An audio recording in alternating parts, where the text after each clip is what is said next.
তোমাদের শান্তিপুরের মুমিন আলীর গল্প শোনাবো। মুমিন আলী সে একজন খুব ভালো মানুষ ছিল।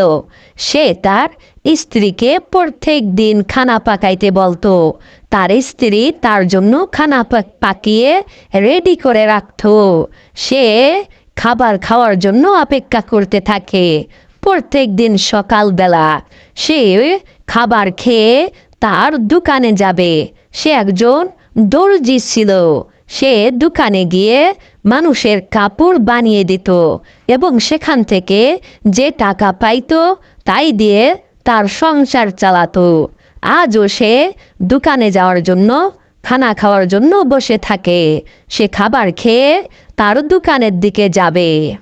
তার স্ত্রীকে বলে, কই গো, খাবার নিয়ে এসো, আমি খাবার খেয়ে দোকানে যাব। অতি শীঘ্রই চলে আসো, দোকানে যাওয়ার সময় চলে যাচ্ছে।